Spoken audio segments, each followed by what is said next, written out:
All right, I think we're going to get started. Hi, everybody. Welcome back. I hope you're not disappointed that I'm not Ray Demers, who had an unexpected family commitment. So I'm here in his place. I'm Jackie Montesdeoca. I work across the Building Resilient Futures team with Krista and Enterprise Community Development, which I know there's some folks in the room, as well as my colleague Damola. And just to introduce myself, I have 15 years experience in energy and housing, but have worked with Damola and also Andrea on the Green Communities Update. So excited to jump into energy, which is my favorite thing. I'll give you all a chance to introduce yourselves and then jump into some questions. Damola, do you want to start? Sure. Good morning, everyone. My name is Damola Ademiluyi. I'm the Director of Clean Energy Development at Enterprise Community Development. I've been at Enterprise for a little under a year now, but it feels like I've been here for 3 years. And prior to that, I spent most of my time in building energy efficiency. I'm BPI certified, energy audits and all of that work, and also renewable energy development across underserved communities. And also spent some time in transportation, deploying EV charging infrastructure as well too. Happy to be here. Good morning, everyone. I'm Andrea Foss with Stephen Winter Associates. We are a consulting company. I oversee our DC team here. I primarily focus on residential, both new and existing, single family and multifamily, and probably about 50% of our work is affordable, which means enterprise green communities. I've been working with the standard, I think, since 2006. I started as a green building intern in 2003, so kind of have grown up in this industry. Also went on to work at USGBC on the Lead for Homes program, and so I'm very excited. It's been fun to be looking back over the last 20 years, but also as we've been charged to look ahead to the next 20. Yes.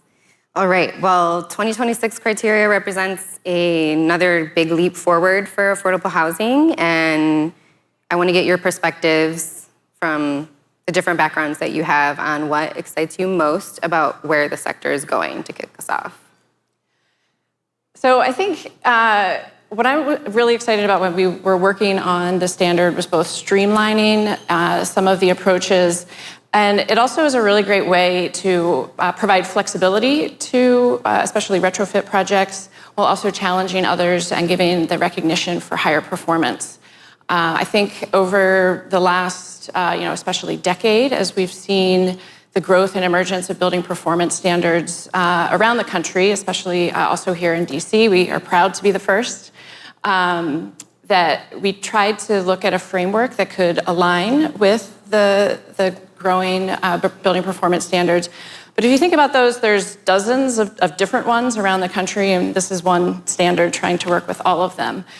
So I think the zero over time approach, really thinking about performance over time, and what you can't do now, make sure that it's not going to be impossible for your next upgrade and your next retrofit. So really thinking about how to reduce emissions over time, as well as, of course, your energy use. I would say for me, one of the things that I'm most excited about is some of the mandatory requirements around EV charging. Infrastructure development. I truly believe that e-mobility is a huge part of the affordable housing community.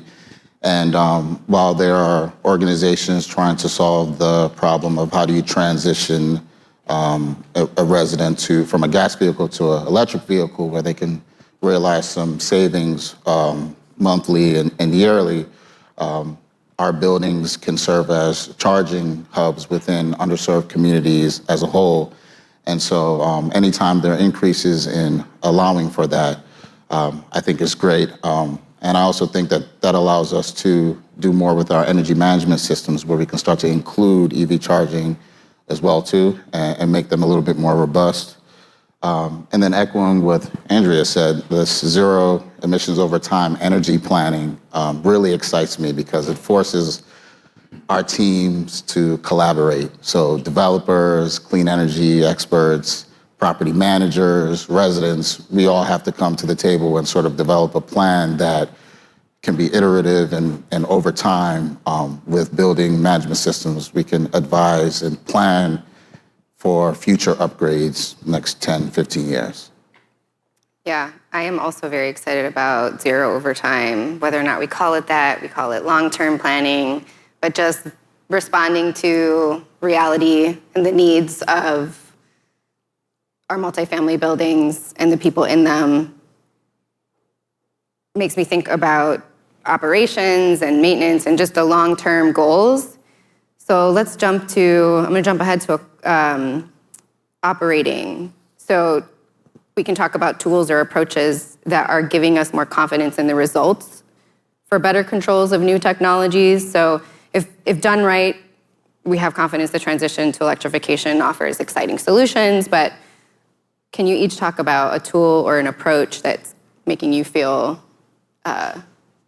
more assured for the industry? I think something that we're looking at as some good opportunities is some of the 120-volt solutions.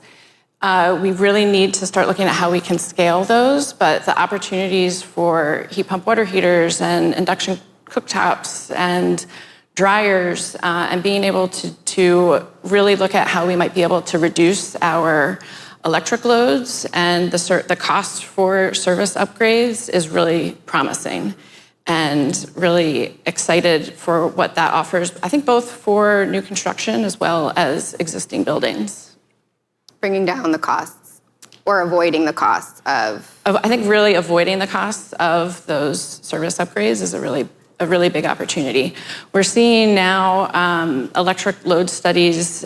It's kind of the new wave of right sizing, I think, where we're seeing that sometimes the electric load estimates are 2 times what we know is in reality the need. But the more data that we have, I think the more that we can show that, one, we don't need that much electricity, that much service brought to the building, but then also if we can incorporate these technologies that really don't need upgrades to panel sizes, it will really be kind of a much more plug-and-play solutions. Yeah, I would say there's a few new platforms that I know we've been looking at Enterprise that sort of help you baseline data for a portfolio. Say if you haven't had energy audits done across a portfolio, there's tools using AI based on location and some inputs on mechanical, electrical, and plumbing systems into the software, and then it helps you sort of predict your energy usage, and it gives you a pathway to whether it's a BEPS compliance pathway or just a pathway to decarbonization. So those tools seem really exciting for me, especially for existing portfolios that don't have building management systems or any sort of energy management systems in place. And then also, just as energy management systems become more robust, leverage artificial intelligence to do more data analytics around your distributed energy resources. So being able to make better predictions and plan, I think as that technology even develops more, and provide real-time data to operations and maintenance staff, asset managers, where we can be more proactive. I'm excited about that. Damola, can you talk a little bit more about what ECD is trying to pilot with energy management or energy monitoring? Yeah, so we, as part of our third phase of energy efficiency measures, upgrades, renewable energy deployment, we're looking at a platform that sort of does, it's an energy management system, and it does building controls. It can integrate with inverters for your solar systems. And we're looking at deploying that across our common areas to be able to start to study our usage. And for some of our buildings, they're sub-metered, but master meter in a sense where the utility accounts are in our name, being able to do a little bit more with understanding our building usage and achieve at least 10 to 20% energy reduction just from managing building controls, thermostat set points, sensors, window sensors, and a lot of it is around mechanical equipment. So I'm excited about that because that's going to give us some really good data to build upon our next projects. Thanks. Yeah, I think affordable housing operators are being asked with green building standards and in cost cutting to manage these emerging technologies and new systems. So also want to talk more about what are promising models for building capacity around that, whether that's training, staff, the technology itself, or other partnerships. So do examples. This is, I think this is the next frontier. We have done a lot with training. We've done it in person, we've done it online, we've done it real time, we've done it self-paced. Getting folks to find the time, the resources to be able to do trainings is extremely tough, but not giving up. We're really excited to be part of, here in DC, a pilot program through DOEE for small building retuning, which is in partnership, where we play a small part with some of the partners with IMT and Bauman, as well as, let me check my Emerald Cities Collaborative, of course. They're leading a big part of the effort with, it's a workforce component as well as a retuning effort. So looking at equipment, existing equipment, and how we can give the right resources and the right tools at the right time. And so we're really excited to be a part of that and hoping that we'll be able to scale that bigger and further outside of the city. But you're right, I think the technology piece, it's a lot that we're asking of building operators. And even if for those of you, you might not be at Damola's scale where you're using AI and able to incorporate, definitely start with looking at your data. I think there's a lot of opportunity just in getting your arms around what you have. Making sure that it is accurate is definitely the first step, and it is okay if you need help with that. And then acting on it. See what trends look like over time. And we had a crazy cold winter. It seems like we've already are going to have a crazy hot spring. Things are going to change, but look at those trends, but also look for abnormalities. Just look at your data. Yeah, I mean, I think training for just this green economy in general is very important. All the mechanical systems are basically supercomputers now. Building management systems, solar, battery management system technology. I mean, it's just, the technology is growing. And so I think training internally within our teams is going to be a big part of that. I also think I would like to see more energy service providers, even in the mechanical industry, offer more support beyond just, installing a system and, you sign up for a maintenance plan where they do preventative maintenance.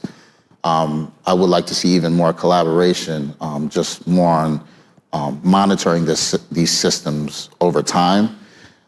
As buildings become more efficient, buildings become tighter, even through passive house and criteria like that, it's going to be really important for indoor air quality and health that these buildings actually, like moisture control is going to be a huge part of that.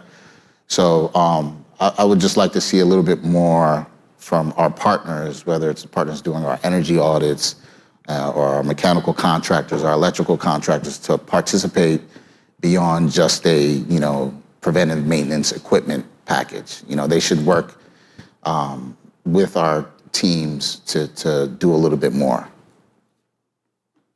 Thank you. I know in working with ECD, we're hearing real-world feedback on what's working from the current 2020 version of Enterprise Green Communities, or thinking about just high performance building envelopes and all the electric systems that are delivering results.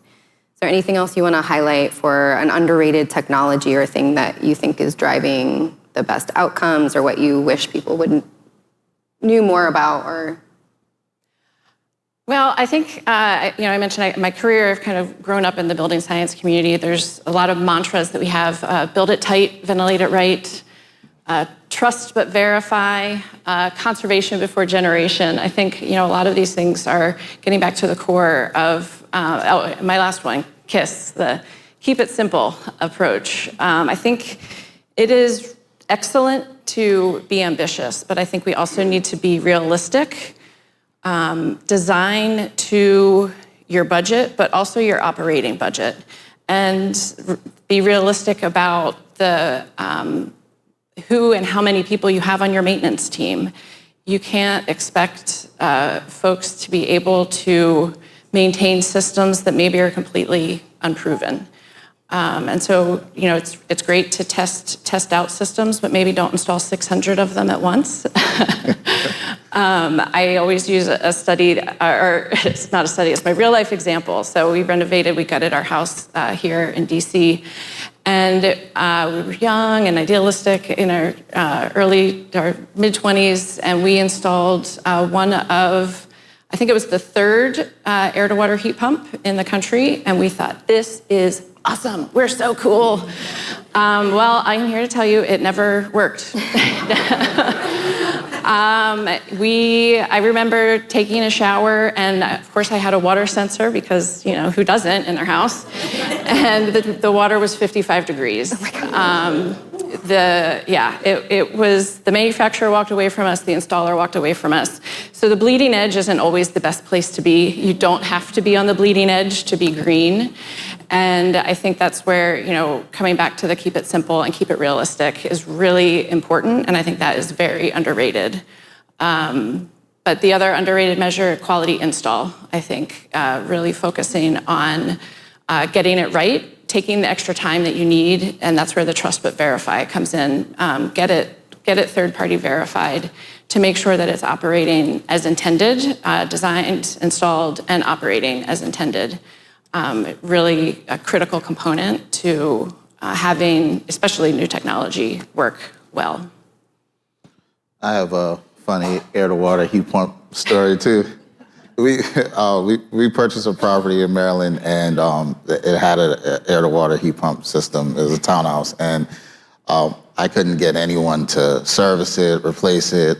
So we ended up switching to an air source heat pump. But funny you mentioned that.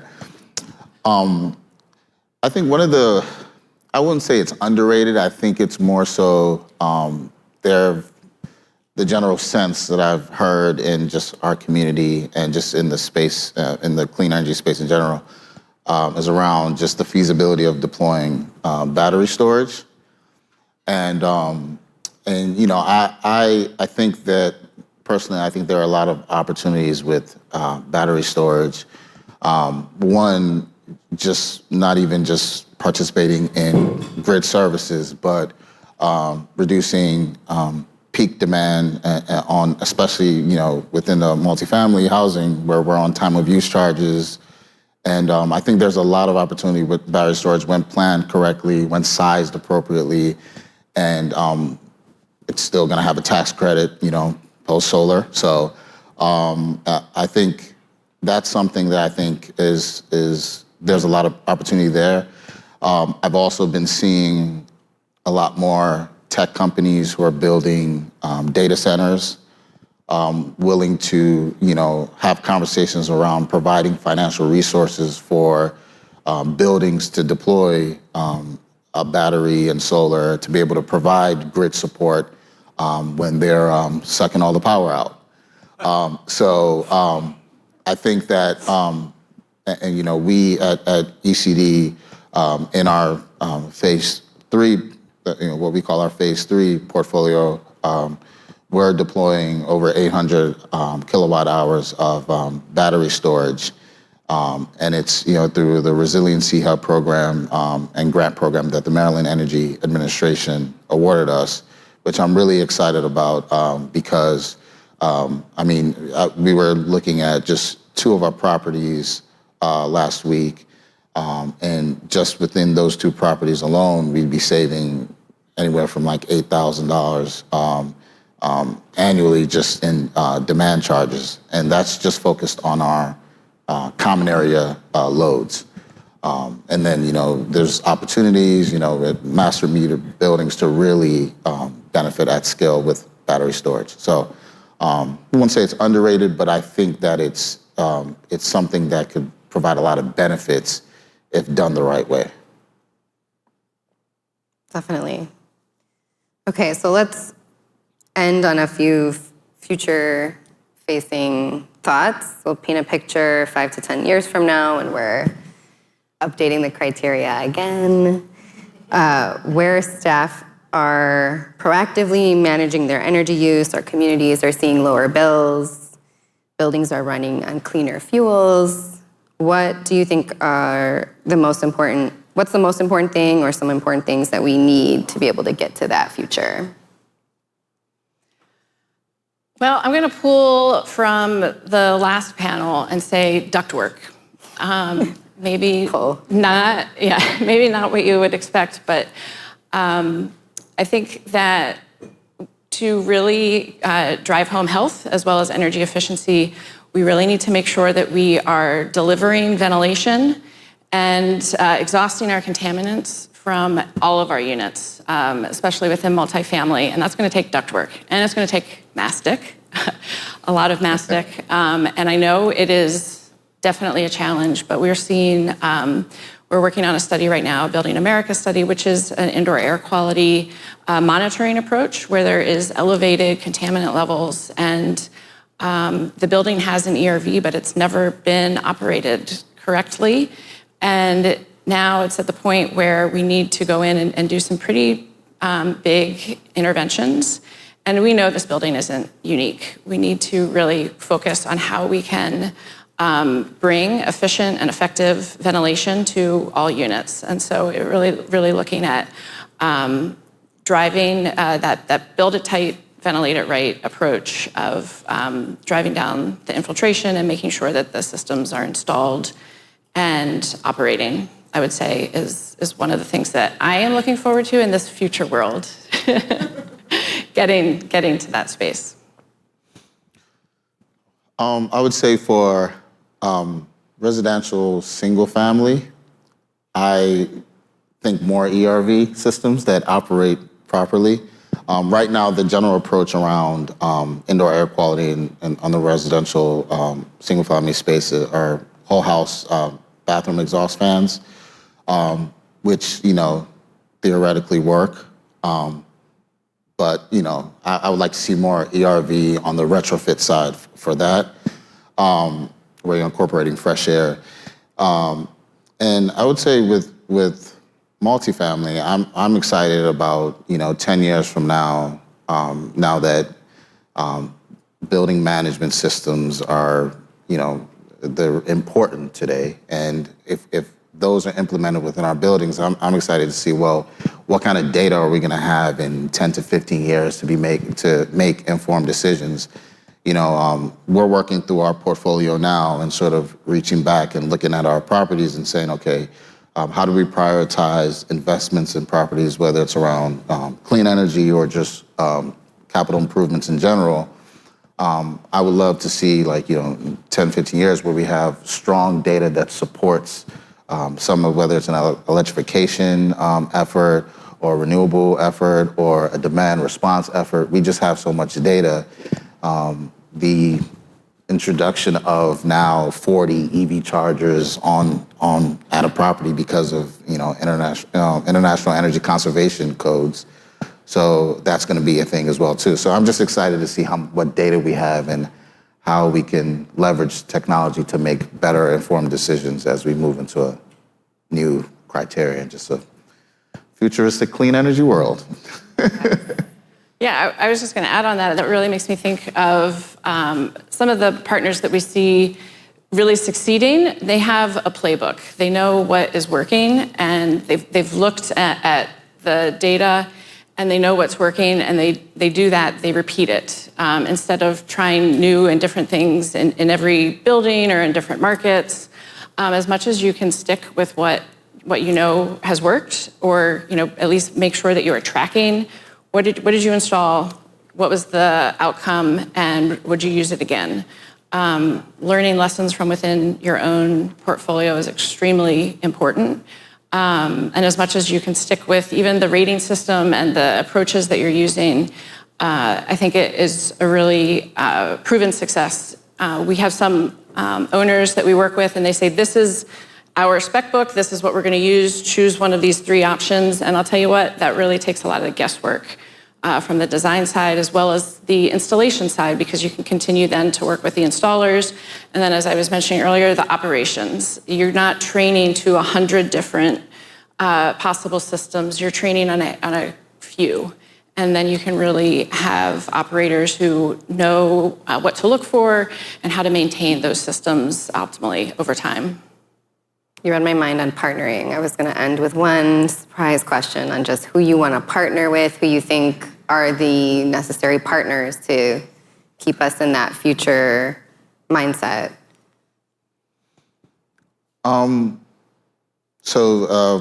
There's 2 companies that I think interesting. It could be some interesting partnerships there.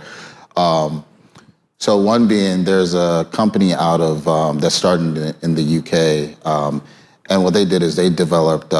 It's called Piclo, and they developed a market for distributed energy resources where aggregators participate, and buyers who need some sort of grid response, they can post like, we need 50 kilowatt hours of grid easing at this time, and then we could respond, and then they monetize that through the platform.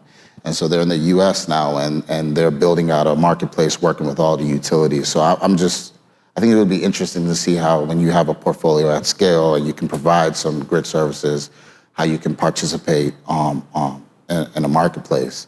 The other is around battery storage. There's a company called Redwood Energy that started out on the West Coast, and they take EV charging batteries, they call them second life batteries, and they use them to deploy battery storage. They recycle the batteries. They recycle like 95% of all the batteries from EV chargers, from EVs, and then they create microgrids and provide support to like data centers. So in like Texas, they built a 63 megawatt hour storage for a data center. So I think that's interesting to see how that allows for maybe building cheaper battery storage programs through these second life batteries, and it also has that recycling circular economy aspect of it as well too, which I think could be really awesome. Yeah, I would echo on the partnership side. I think going on the other side of the meter, looking at the utility partners, because it's not so much about, of course, how much energy we use is critical, but also when we use it, and understanding the grid and our current, our local grid mix is important as well. And so I think definitely looking on the other side of the meter. And I know myself, I'm a buildings person, don't get as involved in the utility side, but these are really, there's a lot of really cool companies out there that are, I think, meeting these challenges head on. And I think in addition, you mentioned the battery recycling. I think another important partner is going to be looking at refrigerants and refrigerant recycling and the needs there, because as I think most in this room know, the global warming potential of the refrigerants that we're using in all of these heat pumps is very important to address. And so there's a lot of, I think, opportunities for looking at how we can not only properly charge, but also recycle and reuse and clean and reuse those refrigerants. Great. Thank you all for all of your insights. There are so many partners in this room that are going to be implementing and testing all of the solutions to come. So that wraps up our energy panel. We'll see you in person.